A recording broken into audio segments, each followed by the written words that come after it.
Sometimes this job could just shove itself up its arse. Some of the customers were just great, but others translated personal shopper into personal slave. It was never the actual rich. They were always nice enough. It was the wannabes.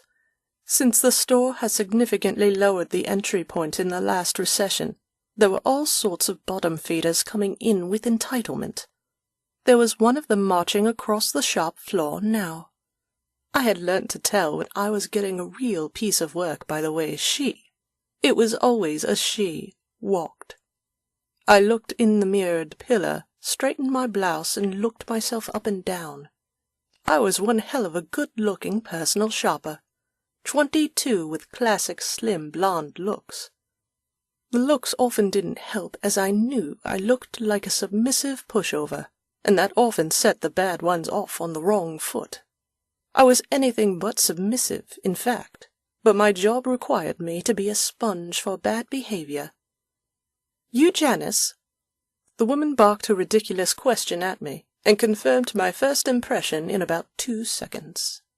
It was of course ridiculous, because the doorman had sent her straight to me, and because I had a big badge that said Janice sitting just above my perky left breast, which was a place that everyone's eyes were drawn to when they first met me, male or female. I surreptitiously looked my new customer up and down. Mrs. Hales was a big woman, and if it wasn't for the permo-angry expression on her features, she would definitely fit the big beautiful woman category on Pornhub.